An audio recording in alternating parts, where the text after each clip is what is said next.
எல்லாருக்கும் வணக்கம். ஆல்ரெடி 2 மணி நோக்கி போயிட்டு இருக்கோம். நிறைய பேர் பசிக்க ஆரம்பிச்சுட்டு இருக்கோம்னு நினைக்கிறேன். அதில் சேசு மாதிரி மாம்சில் கொஞ்சம் சுகர் பேஷண்ட் வேற மாத்திரை போடுற டைம் ஆகிட்டு இருக்கோம். ஸோ அதனால் நான் ஸ்ட்ரைட்டாக சக்ஸஸ் மீட் நன்றி அப்படின்றது நம்ம ப்ரொடியூசர் விஸ்வா சாரில் ஆரம்பித்து ப்ரொடக்ஷனில் டீ கொடுக்கிற தம்பி வரைக்கும் நம்ம எல்லார் பேருமே சொல்லி ஆகணும். ஏன்னா எல்லாருடைய உழைப்பும் தான் இந்த படத்தினுடைய சக்ஸஸ். ஸோ எல்லாருக்குமே என்னுடைய மனமார்ந்த நன்றி. அப்புறம் கார்த்திக் எல்லாருமே சொன்ன மாதிரி பிரசன்ட் மீடியா, நீங்கள் ஃபஸ்ட்டு ஷோ பார்த்துட்டு அன்றைக்கி நைட்டு டியூட் பண்ணது, இன்ஸ்டாகிராமில் நீங்கள் சப்போர்ட் பண்ணது, ரிவ்யூஸ் எல்லாம் மார்னிங்கே சீக்கிரமாக சொன்னது, நிறைய ரிவ்யூஸ் பாசிட்டிவாக வந்தது. ஸோ இது எல்லாமே இந்த படத்துக்கு மிகப்பெரிய வெற்றி கொடுத்தது. ஸோ அதுக்கப்புறம் என்னுடைய உயிரினும் மேலான என் அன்பு சொந்தங்கள் ரசிகர்களுடைய சப்போர்ட். ஸோ தமிழ் சினிமா ரசிகர்கள் எல்லாருமே இது ரொம்ப கொண்டாடி இருக்காங்க. ரொம்ப நல்லா போயிட்டுருக்கு.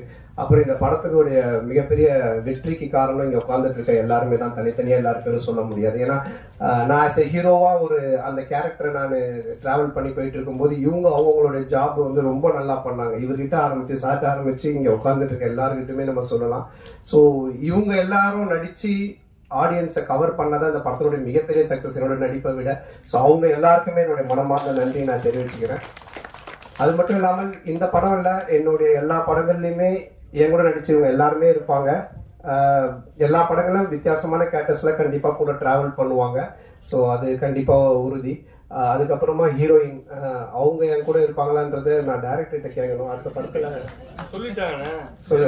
சரி, அடுத்த படத்தில் இந்த படத்தில் நானும் மேகா ஆகாஷ் தான் மறுபடியும் பண்ணுறோம். சீன்ஸ் மட்டும் கொஞ்சம் டெவலப் பண்ணி வைப்பா. ஸோ எல்லாருக்கும் ஒன் செகண்ட் நன்றி நான் சொல்லிக்கிறேன். ஆல்ரெடி டைம் இல்லை. நீங்கள் பேசுறதா இருந்தால் கொஸ்டின்ஸ் எதனா இருந்தால் நம்ம கொஞ்சம் ஃபியூ கொஸ்டின்ஸ் மட்டும் நம்ம இன்ட்ராக்ட் பண்ணிக்கலாம். வந்துட்டீங்களா தலைவா?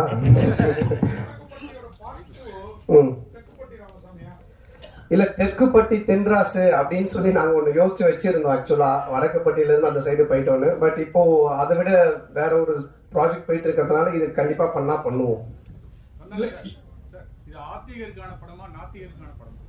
அது நீங்க பாக்குறவங்க தான் முடிவு பண்ணிக்கணும். ஆத்திகரா பாத்தீங்கன்னா இது ஒரு ஆத்திகர் படமா தெரியும், நாத்திகரா பாத்தீங்கன்னா இது நாத்திகர் படமா தெரியும். ஏன்னா மக்கள் ரெண்டுமே மிக்சட், எல்லாருமே கலந்து சினிமா என்ஜாய் பண்ணுன்றதுனால அப்படி ஒரு கிளைமேக்ஸா டைரக்டர் வச்சிருக்காரு.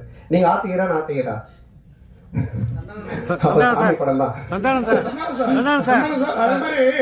ஹீரோயின் உங்க படம் எல்லாத்துலயுமே பிரமாதமா இருப்பாங்க, இந்த படத்துலயும் பிரமாதமா இருக்காங்க. ஆனா அவங்களோட ஒரு நல்ல ஒரு டூயட்டோ இல்ல லவ் சீனோ இல்ல. இப்ப கேட்டீங்க அடுத்த படத்துல, இந்த படத்துல காமெடி எல்லாமே எக்ஸ்ட்ரா ஜனரஞ்சகமா பிரமாதமா இருந்தது. அந்த விஷயம் எங்களோட அந்த ஃபீலிங்கும் புரியல. உங்களுக்கு இது நான் எழுதி கொடுத்து கேட்ட மாதிரியே இருக்கும். யாருன்னா பார்த்தாங்களா இவங்க மனசுல இருக்கிறதுலாம் அவங்க கேட்காம இல்ல.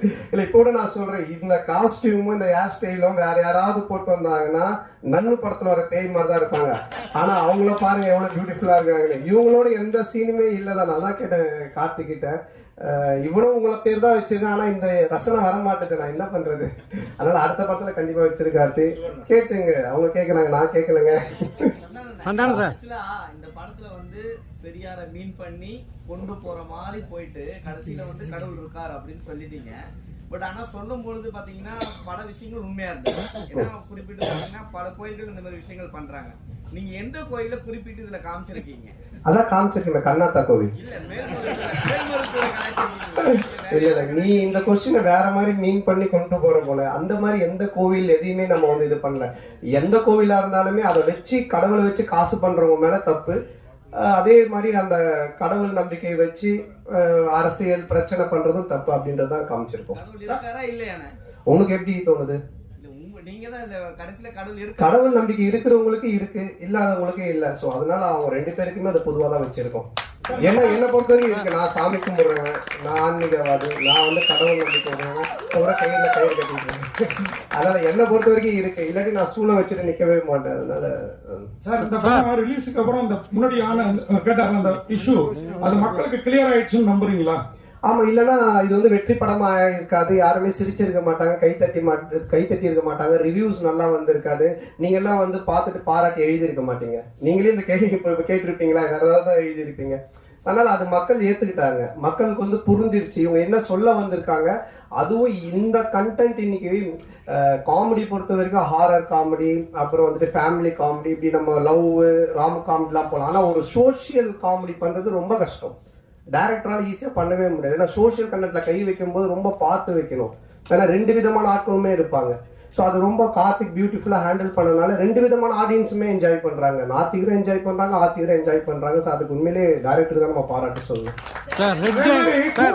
கூல் சுரேஷ் இந்த கண்ணாடி நீங்க கொடுத்ததான் சொன்னாரு. அதுக்கு அந்த கருப்பு பெயிண்ட் அடிச்சிருக்கலாம்ல படத்துல. உண்மைதான். இதோட அந்த கண்ணாடி யாரும் யூஸ் பண்ண மாட்டாங்க. திருப்பி நீ வாங்கி யூஸ் பண்ணி வைப்பற பண்ண மாட்டேன்ல. அது அவன் அப்படிதான் பிக் பாஸ் ஒருத்தர்கிட்ட ஒரு ட்ரெஸ் வாங்கி வந்திருக்கான். அவங்க பேர்லாம் சொல்ல மறந்துட்டா, கண்ணாடி மட்டும் சொல்லிட்டா இவர்கிட்ட இருந்து வாங்கினேன்ட்டு. அவனை பத்தி நீங்க பேசிட்டே இருக்கணும். அதுதான் ஏதோ ஒன்று பண்றான். ரெட் ஜெயின் போட்டும் போது ஆட் வந்தது. திடீர்னு மாற்றத்துக்கு காரணம் அந்த பெரியாருங்கிற அந்த பேர் சொன்னதுனாலயா? ஆமா, அது ஃபர்ஸ்ட் அந்த ஒரு இஷ்யூ ஆச்சு. அதுக்கப்புறம் அது ஒரு பாலிடிக்ஸா மாறுச்சு. இப்ப நம்ம படம் எடுத்தது எல்லாரும் மறந்து கவலையை மறந்து சிரிக்கணும்ன்றது அது ஒரு பிரச்சனையா ஒரு பாலிடிக்ஸா மாறும்போது எதெல்லாம் நமக்கு தேவையில்லை அதை நம்ம ஸ்மூத் பண்ணிக்கணும் அப்படின்றதுக்காக சில விஷயங்களை விட்டுட்டோம். வேண்டாம். உங்க ஃப்ரெண்ட்ஷிப் அப்படி இருக்குல்ல? ஆமா, அதுல என்ன இருக்கு.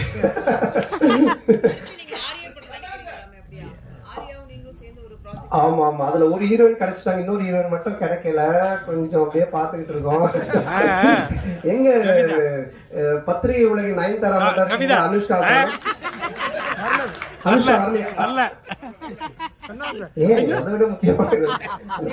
ஒரு மாஸ் ஹிட். இதுவும் மாதிரி ஹிட். இந்த மாதிரி படங்கள் தான் அவங்க கிட்ட மக்கள் விரும்புறாங்க. ஒரு ஆக்ஷன் இது படங்கள் எனக்கு பொறுத்தவரைக்கும் எல்லாருமே இப்போ பாத்தீங்கன்னா நிறைய பேர் படம் பார்த்துட்டு வாழ்க்கையில ரொம்ப இறுக்கமா இருக்குங்க, ரொம்ப சோகமா இருக்கும், ரொம்ப பிரச்சனையா. மேபி சைக்காட்ரிக் டாக்டர் 2-3 பேர் எனக்கு அவங்க பேஷண்ட்ஸ்க்கு மெயினா இந்த ஷோஸ் எல்லாம் போட்டு காமிச்சிருக்காங்க. ஏன்னா இன்னைக்கு மக்கள் கிட்ட ரொம்ப இறுக்கம் தான் இருக்கு. எல்லாருமே முகத்துல ஒரு சோகம், ஒரு சந்தோஷமே இல்லை. அட்லீஸ்ட் நம்ம கடவுள் ஒரு விஷயத்த கொடுத்துருக்கேன். நான் என்னோட சின்ன வயசுல ஆரம்பிக்கும் போது என் கூட இருக்கிற எல்லாரும் நான் சிரிக்க வச்சுக்கிட்டே இருப்பேன். அது பாலாஜி அண்ணனோட சேர்ந்த அப்போ அவர் பாப்பா எங்களோட டிவியில் நடிப்பான்னு எனக்கு கூப்பிட்டு வந்தாரு. அப்புறம் அந்த காமெடி பார்த்துட்டு சிம்பு கூப்பிட்டு எனக்கு மன்மதன் சான்ஸ் கொடுத்தாரு. ஸோ என்னோட நோக்கம் எதுவாக இருந்துச்சுன்னா என்னை சுற்றி இருக்கிறவங்கள சந்தோஷமா வச்சுக்கணும், சிரிக்க வைக்கணும். அது கடவுள் எனக்கு ஒரு லைஃப் கொடுத்தாரு, ஒரு சினிமான்னு. அப்போ அதை நம்ம செய்யணும் அப்படின்றதான் என்னோட நோக்கமா இருக்கு. அதை நோக்கி தான் நான் போயிட்டு இருக்கேன். என்னோட படங்கள்னால நீங்க சிரிக்கலாம், கவலையை மறந்து என்ஜாய் பண்ணலாம். இது சொல்லுங்க. படம் ஃபுல்லா சூப்பரா இருக்கு. ஆனா அந்த கட் சீன் வேற அதை விட நல்லா இருக்கு. நீங்க இல்லன்னு சொல்லிட்டு அதை கட் பண்ணிட்டீங்களா இல்ல டைரக்ட் பண்ண வேலையா? இல்ல என்னன்னா ஒரு ஃபுல் லென்த் பார்க்கும்போது உங்களுக்கு கதை நகர்ந்து போகும்போது சில சீன்ஸ் ரொம்ப காமெடியா போயிட்டு இருந்தாலும் கதைக்குள்ள போனா கொஞ்சம் லேக் ஆகும். அப்போ அதை எடிட்டர் எங்க எடிட்டர் சாரா அவர் கையில இருக்கு, எங்க கையில கிடையாது. அவரே கட் பண்ணிடுவாங்க. அதுக்கு தான் அவரு வேலையா கொடுத்து வச்சிருக்காங்க. இல்லைங்க இது காமெடி நல்லா இருக்கு, ஆனா பட் இங்க கதை கொஞ்சம் மிஸ் ஆகுதுன்னா அவர் கையில இருக்கு அந்த கத்திரி. சார் அதே மாதிரி முன்னாடி எல்லாம் நீங்க ஹீரோவுக்கு நண்பரா வர்றப்போ கூட உங்களையே பார்த்துட்டு இருக்கணும்னு தோணும். இப்ப நீங்க ஹீரோ ஆன பிறகு உங்க கூட இருக்கிறாங்களா பெஸ்டேஸ், மாறன், ரவி மரியா சார், கூல் சுரேஷ், இவங்களெல்லாம் அவங்களுக்கும் ஸ்பேஸ் கொடுத்து நடிக்கிற மாதிரி தெரியுது. இந்த மாற்றம் எதனால எப்பயில இருந்து நிகழ்ந்தது? இல்ல இப்போ ஒரு காமெடினா அந்த காமெடி நடக்கிறதுக்கு மற்றவங்க சுத்தி இருக்கிறவங்க அதுக்கு ஆக்ட் பண்ணணும், அதுக்கு ஸ்பேஸ் தரணும். நானும் பேசுவேன் காமெடி, அவரும் பேசுவார், இவங்களும் பேசுவாங்கன்னா அது சண்டை மாதிரி ஆயிடும். அதனாலதான் நிறைய படத்துல நிறைய காமெடியன்ஸ் இருப்பாங்க, ஆனா காமெடி ஒர்க் அவுட் ஆகாது. என்ன ஆகுனா சண்டை மாதிரி ஆயிடும். என் மேல பஞ்சு முடியணும், இல்ல நான் தான் பஞ்சு பேசுவேன், அப்படி அது பண்ணக்கூடாது. அங்க ஒருத்தர் செட்டிலா பிளே பண்ணணும், மத்தவங்க அது யார் பண்றாங்களோ அவங்க கொஞ்சம் பண்ண வைக்கணும். அப்பதான் காமெடி ஒர்க் அவுட் ஆகும். ஸோ அதை நான் இந்த படத்துல பண்ணேன். இதுக்கு முன்னாடி இதுக்கப்புறம் வர படங்களே அதான் நான் பண்ணுவேன். என்னுடைய ரோல் நான் பண்ணிட்டு சுத்தி காமெடியன்ஸ் அவங்க என்ன பண்றாங்களோ அதுக்கு நம்ம ஸ்பேஸ் கொடுத்து ஒர்க் பண்றது. ஸோ இதுதான் காமெடியோட ஃபார்முலாவே. இப்ப நான் ஒண்ணு சொல்றேன்னா அதுக்கு நீங்க அமைதியா இருந்தா தானே சிரிப்பு வரும். நீங்களும் நானும் மாத்தி மாத்தி பேசிட்டு தான் இருக்கும். ஸோ அது அந்த ஒரு ரூல். இப்ப ரஜினி சார் ஒரு விஷயம் சொன்னாங்க, சங்கிங் விஷயம் சொன்னாங்க சார். யாருங்க?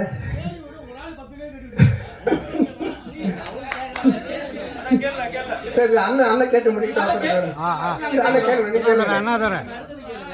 ராமசாமி இருக்காரு, டிராபி ராமசாமி எல்லாம் நிறைய பேர் பிரபலமா அந்த பேர்ல இருக்காங்க. நீங்க ஈவே ராமசாமி மென்ஷன் பண்ண வேண்டிய அவசியம் இல்லை. ஈவே ராமசாமி நம்ம எங்க மென்ஷன் பண்ணல. ராமசாமி திரும்ப சாமி சொல்லிட்டு இருப்பாரு ஒருத்தர், ராமசாமி அந்த ராமசாமி இல்ல. படம் பாத்தீங்களா? படத்துல அந்த பையன் கிட்ட கடவுள் நம்பிக்கை இல்லைன்னு ஒண்ணு சொல்லுவாங்க அவங்க அம்மா. அதாவது கடவுள் இருக்காரான்னு. நான் இவ்வளவு கஷ்டப்படுறேன், பானை செய்யறேன், நான் எப்படி கடவுளை நம்புறதுன்னு அவங்க சொல்லுவான். அதுதான் அந்த கேரக்டர் கேட்பாரு. நம்ம ஜம்புலி ஜெகன் கேட்பாங்க. இது நம்ம இல்லைண்ணா இப்ப நீங்க குப்புசாமி, கந்தசாமி என்ன பேர் வேணாலும் வைக்கலாம் நம்ம படத்துல. ராமசாமி, வடக்குப்பட்டி ராமசாமின்னு வச்சதுக்கு காரணம் என்னன்னா டைரக்டர் கவுண்டமணி சாரோட ஃபேன், நானும் அவரோட ஃபேன். டிக்கிலோனான்றது அவரோட டயலாக். அதே மாதிரி வடக்குப்பட்டி ராமசாமின்றது கவுண்டமணி சாரோட டயலாக். இதுக்கப்புறம் நான் ஆர்யா நடிக்க போற படத்துக்கும் கவுண்டமணி சார் டயலாக் தான் வச்சிருக்காங்க. இதே இந்த ஒரு டயலாக் வராம இந்த நான் சொன்ன இந்த காரணங்கள்லாம் இல்லாமல் திடீர்னு நீங்க ராமசாமி ஏன் வச்சீங்கன்னு கேட்டீங்கன்னா அது சரியா இருக்கும். ஆமா நீங்க தான் சொல்றீங்க சாமி இல்லன்னு. அண்ணா ஒரு கொஸ்டின் தான் சொன்னீங்க, 4 கொஸ்டின் கேட்டுறீங்க. ஆனா அண்ணா இங்க பாருங்க. இல்ல இல்ல அண்ணா ஒரு நிமிஷம் முடிச்சேன் அண்ணா. உங்க பேரு என்னண்ணே? அண்ணாதுரை.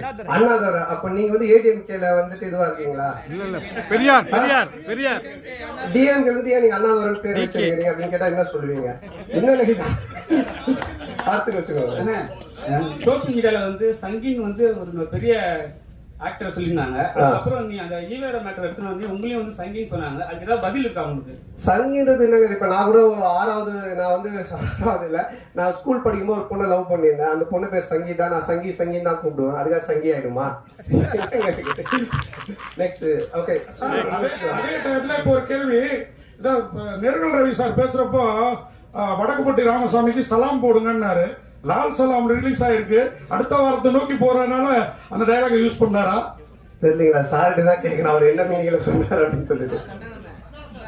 ஆனா ஏதாவது முடிச்ச லாஸ்ட் கொஸ்டின். டைரக்டர் பேசிட்டு இருக்கும்போது ஒன்று சொன்னாரு, சந்தானம் சொன்னாரு, உண்மையாலுமே உங்க ஹீரோயின் மேகா அழகா இல்ல மேகா அம்மா அழகா? மேகா அம்மா அழகுன்னு யார் சொன்னது? நானா டைரக்டரா? இல்ல இல்ல கண்டிப்பா 2 பேருமே அழகுதான். ஸோ அதனால ரொம்ப சந்தோஷம் உங்க எல்லாருமே சந்திச்சதுல. ரொம்ப இவ்வளவு நேரம் பொறுமையா இருந்து இந்த ஒரு வெற்றி சக்சஸ் மீட்டுக்கும் சப்போர்ட் பண்ணிட்டு இருக்கவங்க எல்லாருக்குமே ரொம்ப நன்றி. தொடர்ந்து சப்போர்ட் பண்ணுங்க. நீங்க எனக்கு சப்போர்ட் பண்றது யாரெல்லாம் சிரிச்சு இந்த படம் பார்த்து என்ஜாய் பண்றாங்களோ அவங்க எல்லாருக்குமே நீங்க சப்போர்ட் பண்றது சமமான ஒரு விஷயம். ஸோ எல்லாருக்கும் என்னுடைய மனமார்ந்த நன்றி. தேங்க்யூ. இந்த வீடியோ உங்களுக்கு பிடிச்சிருந்தா லைக் பண்ணுங்க, கமெண்ட் பண்ணுங்க, ஷேர் பண்ணுங்க, சப்ஸ்கிரைப் பண்ணுங்க.